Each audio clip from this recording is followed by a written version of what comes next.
Shri Swami Samarth friend. Anant Chaturdashi 17 सितंबर को इस दिन भगवान अनंत की पूजा होती है। सूत का दौरा लेना है, उस 14 गांठ लगानी है, उसी की पूजा करनी है, उसे दाहिने हाथ में बांध देना है। लेडीज है तो लेफ्ट हाथ में बांधती है और जेंट्स राइट हाथ में बांधते हैं। इससे खोया धन संपदा वापस आती है, लक्ष्मी जी की कृपा दृष्टि बनी रहती है। अब तक यह दौरा हम 1 साल तक रख सकते हैं, ये आप ध्यान रखिए। मतलब हमारे ग्रंथ में लिखा है कि ये 1 साल तक हमारी रक्षा करता है। तो पहनने का समय बताया गया, इसको पहले कब पहनना है, पूजा के समय पहन लेना है। अनंत चतुर्दशी की पूजा सुबह 17 सितंबर को 11:44 AM तक इसी समय में आपको करनी है पूजा, और इसी समय आपको दौरा भी बांध लेना है। तो इसमें छोटी सी कथा आती है फ्रेंड्स, तो मैं आपको सुनाने वाली हूँ। अनंत चतुर्दशी कथा गंगा तट पर जरासंध वध के लिए राजसूय यज्ञ का आरंभ किया था। तो कृष्ण भगवान भी वहाँ आए थे, तो उस 5 पांडवों को भी उन्होंने वहाँ पे बुलाया था।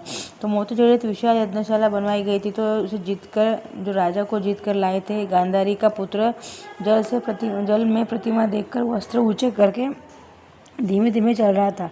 तो द्रौपदी और स्त्रियाँ वहाँ दुर्योधन को वहाँ देख कर वहाँ हंसने लगी, और दुर्योधन को ऐसा लगा कि ये जमीन है, समझ कर वो गिर गया।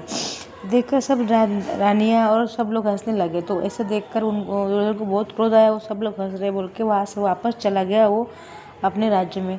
वहाँ जाके उसने सब राजाओं के साथ मिलकर एक प्लान बनाया। हस्तिनापुर जाकर राजा ने मिलकर पांडवों को साथ जुआ खेलने का प्लान बनाकर उसको हराने का एक षड्यंत्र रचा लिया। तो पांडवों को सब कुछ छीन लिया गया।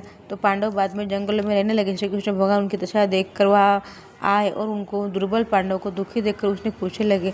तो पांडवों ने पूछा श्री कृष्ण भगवान से, हमें राज्य मिले, मुक्ति मिले, उत्तम व्रत कौन सा है भगवान, हमको बताए। तो भाद्रपद मास के शुक्ल पक्ष की 14वीं की तिथि को होता है यह सुवर्ण।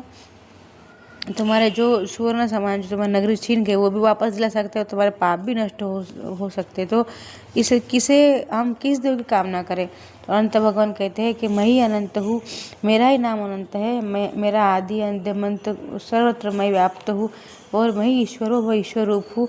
तो 12 सूर्य, 7 समुद्र, पर्वत, नदी, सब कुछ मैं हूँ, 7 पाताल, 7 स्वर्ग मैं हूँ। तो मुझ पर संदेह मत करो, मैं इसके महात्म तुम्हें बताता हूँ। किसने कहा? सतयुग में सुमंत नाम के ब्राह्मण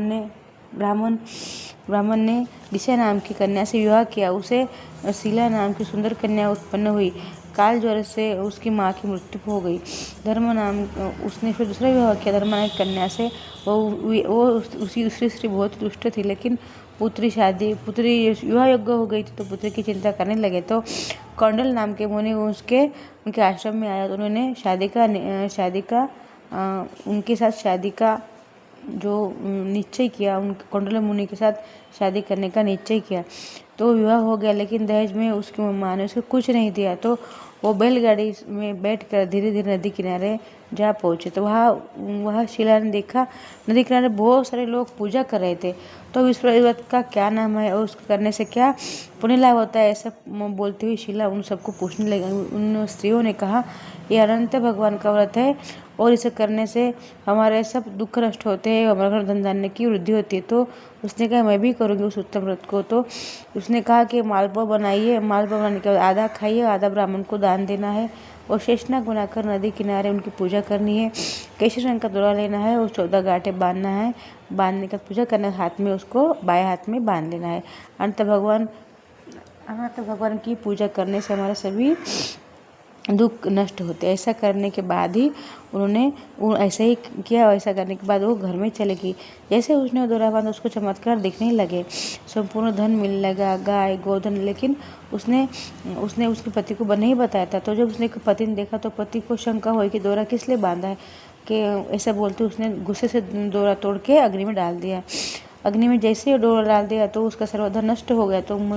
तो उसे जैसे डोरा टूट गया तो सब कुछ समाप्त हो गया। धन, गौ माता जो थी सब चले गए। धीरे धीरे गरीब हो गए। तो मुनि को पता चल गया कि मैंने डोरा तोड़ दिया, इसका ही ये, इसी की वजह से मुझे ये गरीबी पुनः प्राप्त हुई है।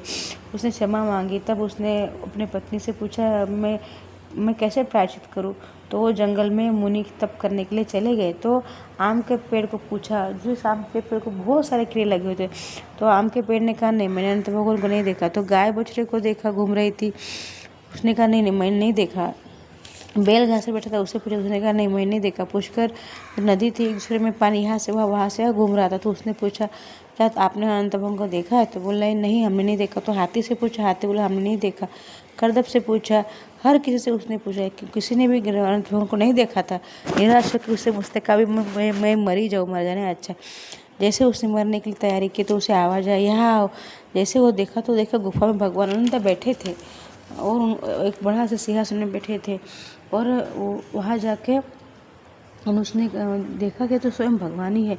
उन्हें जाके उसने अपने पाप की क्षमा मांगी, भगवान मैंने जो पाप कर्म किए इसे मुझे क्षमा कर दीजिए। मैं घमंड में आके आपका मैंने अपमान किया है और आपके द्वारों को भी मैंने अग्नि में जला दिया है। तो इसके प्रकार ऐसे इस प्रकार के जो मुझसे कर्म हुए तो मुझे क्षमा कर दिए थे। वो ऐसे बोलते ही अंत भगवान को दया आ गई। उन्होंने बोला, ठीक है, तुम्हारे सभी पाप नष्ट हो गए। लेकिन उन्होंने पूछा, भगवान, रास्ते में जब मैं आया तो मुझे जो दृश्य दिखे वो क्या थे?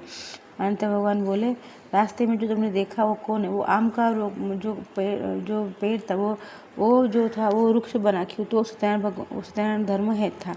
बेल बनाया था सत्यनारायण धर्म था। और वो आम का पेड़ था, वो तो था जो किसी को भिक्षा नहीं देता था, कुछ नहीं करता, इसलिए वो ऐसा बन गया था। तो उसके बाद जो पुष्कर नदी बनी थी, वो कभी भी किसी गरीब के सहाय नहीं करती थी, कभी किसी को दान धर्म नहीं करती थी, इसलिए वो ऐसे बन गए थे। तो अभी जो गुफा थी वो एक संसार है, और जो गर्दभ था वो क्रोध है, और जो हाथी था वो घमंड है। तो जो ब्राह्मण है वो मैं हूँ उससे। और ये जो तुमको जो दिखाया गया है वो सब तुम्हें पता चले कि ऐसे करने से हमें क्या क्या पाप होते हैं। तो 14 वर्ष में तुम व्रत करो, 1 वर्ष में तुम्हें सब कुछ मिल जाएगा।